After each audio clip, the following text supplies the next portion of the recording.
Je vous invite à prendre place.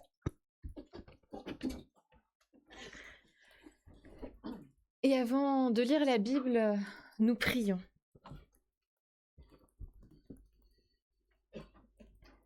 Seigneur, ta parole est un heurtoir qui frappe à la porte de nos cœurs fatigués. Ta parole est une pluie qui féconde notre terre desséchée. Ta parole est une fontaine qui désaltère notre vie assoiffée.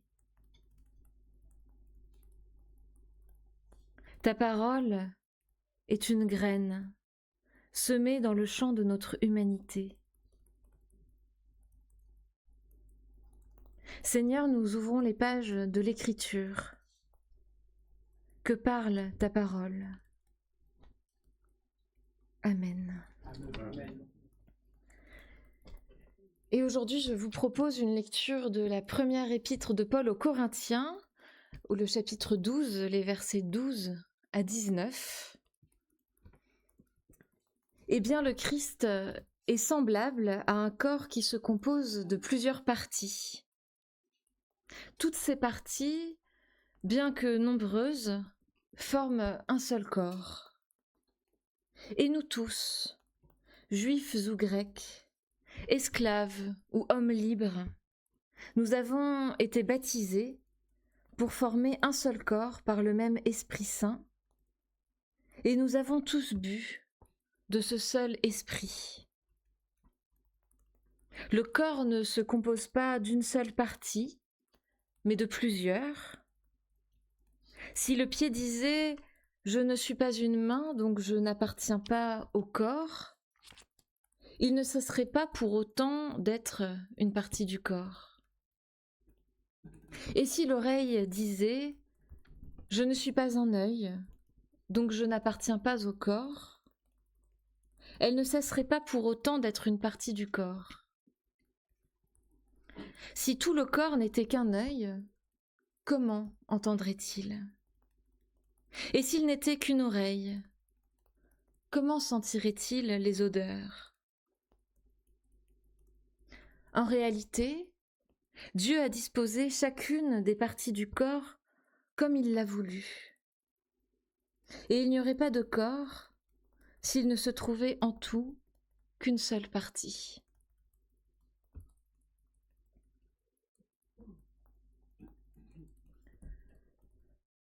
Tous les ans, à l'automne, avec le conseil de votre paroisse, nous partons en retraite à l'automne. On part du vendredi après-midi au samedi après-midi. Et c'est l'occasion pour cette équipe de se retrouver dans une temporalité différente de notre réunion mensuelle du jeudi soir, une fois par mois, en semaine, avec la pression de traiter tous les points à l'ordre du jour, en espérant ne pas finir trop tard, parce que le lendemain matin, il faut aussi se lever pour travailler, mais en même temps avec la pression quand même d'être efficace, sans pour autant perdre le sens de ce que nous faisons, de ne pas chercher que l'efficacité, mais aussi le sens. Alors voilà, une fois par an, nous partons en retraite, une retraite que nous avons vécue en octobre dernier. Et lors de cette dernière retraite, nous avons entamé notre travail par une méditation autour de ce texte. Et donc je me suis dit que ce matin, pour notre assemblée générale, ça faisait le lien avec la retraite que nous avons vécue en octobre. Oui, pour nous accompagner dans le travail que nous allons faire tout à l'heure, tous ensemble, sur la vie de notre paroisse, de notre communauté. Quoi de mieux que cette réflexion de l'apôtre Paul sur l'unité et sur la diversité? Oui, parce qu'en lisant ce passage de l'épître de Paul, j'ai pensé à notre communauté, à notre paroisse, et vraiment, je me suis dit qu'elle était à l'image du corps du Christ. Un seul corps, composé de nombreuses parties, bien différentes les unes des autres. Alors je ne vous propose pas une leçon d'anatomie ce matin, d'ailleurs je n'en ai pas les compétences, mais tout de même, cette image du corps n'est pas anodine. Je ne vous apprends rien si je vous dis qu'un corps ne pourrait vivre s'il n'était constitué que d'un seul et même organe, Chaque organe remplit un ou des fonctions particulières, et si un seul de ces organes fonctionne mal, alors tout le corps fonctionne plus difficilement. Évidemment, si le cœur ne fonctionne pas, on fait face à un problème majeur, tout comme les autres organes vitaux, le cerveau ou les poumons. Mais si un organe qui n'est pas un organe vital fonctionne mal, le foie, le pancréas, l'estomac, alors le corps entier est lui aussi malade. Ou même plus simplement, si on a mal au genou, c'est le corps entier qui boite. Et tout comme l'église de Corinthe, à qui Paul écrit cette lettre, notre paroisse, elle aussi, est diverse. Et nous tous, juifs ou grecs, esclaves ou hommes libres, nous avons été baptisés pour former un seul corps par le même Esprit Saint, et nous avons tous bu de ce seul Esprit, écrit Paul. Il y a là quelque chose d'absolument révolutionnaire pour son époque, pour le 1er siècle de notre ère, mais en fait peut-être quelque chose de tout aussi révolutionnaire pour notre époque. La diversité des conditions sociales et religieuses de tous les membres de l'église de Corinthe est dépassée. Ils sont tous unis en un seul corps et animés par le même souffle. Et bien qu'il ne soit pas question dans notre communauté de juifs ou de grecs, d'esclaves ou d'hommes libres, cela reste valable pour nous. Et non pas seulement valable, mais je crois absolument central, absolument essentiel, absolument vital même. Toutes et tous, nous sommes ici chez nous, sans condition d'origine sociale ou religieuse, et quel que soit le temps passé dans la communauté, quelle que soit l'assurance que nous ayons dans notre foi. Il y a parmi nous des personnes qui ont grandi dans l'Église réformée de France ou dans l'Église évangélique luthérienne de France, qui ont toujours été protestants jusqu'au bout des ongles, et j'en sais quelque chose moi-même. Il y a parmi nous des personnes qui sont arrivées dans l'Église protestante à l'âge adulte et qui s'y sont senties bien, qui ont décidé d'y déposer leurs valises. Il y a des personnes en recherche qui viennent avec curiosité, sans savoir encore si c'est l'église dans laquelle leur foi va pouvoir se développer, si c'est l'église dans laquelle ils ou elles vont se sentir à l'aise pour pratiquer leur foi. Et puis il y a celles et ceux qui savent bien que ce n'est pas l'endroit forcément le plus adapté pour leur foi, mais qui aiment bien quand même venir de temps en temps. Et chacune de ces personnes est tout aussi légitime à venir le dimanche matin ou dans les différentes activités. Toutes ces personnes-là ont leur place dans notre communauté. Et pas seulement leur place, mais leur rôle à jouer. Oui, parce que notre communauté a besoin de cette diversité-là pour continuer à avancer en boitant le moins possible. Nous avons besoin de celles et ceux qui connaissent par cœur les cantiques, comme de ceux qui les balbutient en les découvrant le dimanche matin. Nous avons besoin de celles et ceux pour qui le fonctionnement presbytéro-synodal n'a plus aucun secret, comme de ceux à qui ce terme semble barbare et mystérieux. Nous avons besoin de celles et ceux qui connaissent par cœur de nombreux passages de la Bible, comme de celles et ceux qui découvrent à peine ce gros livre un peu impressionnant, un peu intimidant, contenant tant de récits étranges, merveilleux, bousculants, déroutants, mystérieux. Oui, chacun, chacune est autant légitime que les autres à être présent lors de nos activités, tant qu'elle y trouve du sens, de la joie. J'ai un peu envie de vous dire, comme la pub de McDonald's il y a quelques années, venez comme vous êtes. Voilà.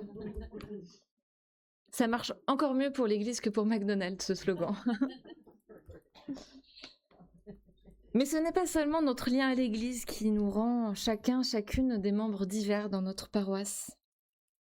Évidemment, nous n'avons pas toutes et tous la même situation sociale, la même possibilité, par exemple, de participer financièrement à notre fonctionnement de paroisse, et c'est très bien comme ça.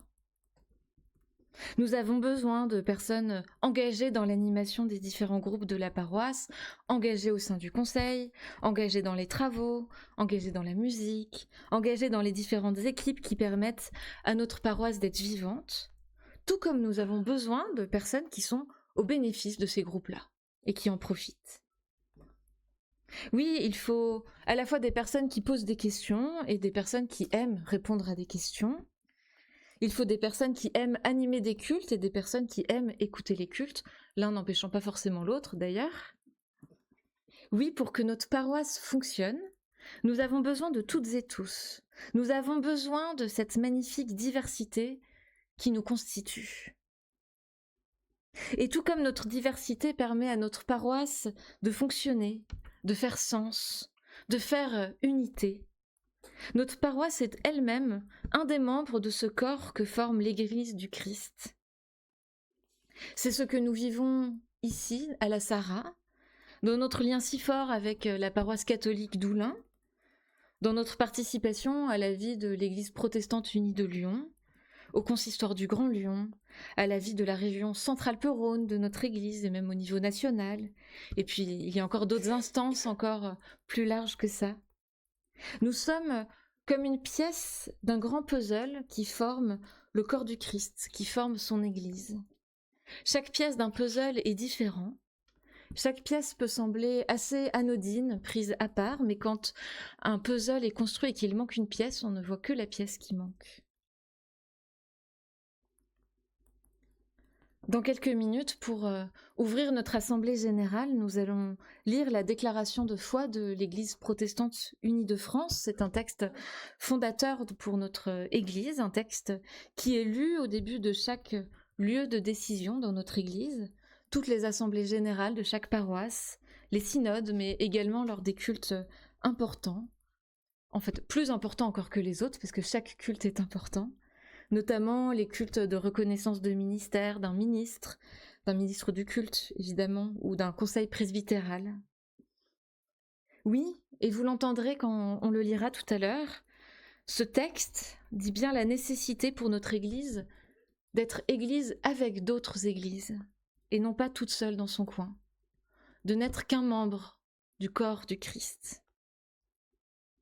Et il en est de même pour notre paroisse, pour tous les membres de ce beau corps que nous formons tous ensemble.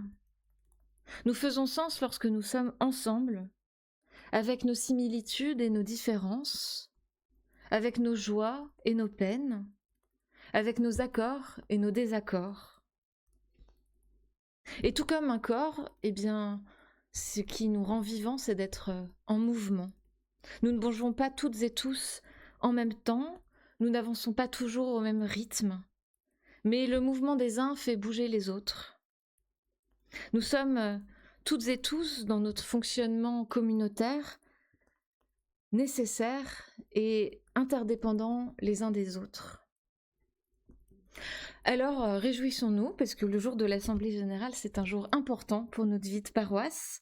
Réjouissons-nous, oui, de ce qui nous réunit et de ce qui nous différencie, de nos accomplissements, mais aussi de nos échecs. Oui, réjouissons-nous parce que c'est ainsi que nous sommes toutes et tous vivants ensemble. Réjouissons-nous car c'est notre diversité qui permet notre unité. Amen.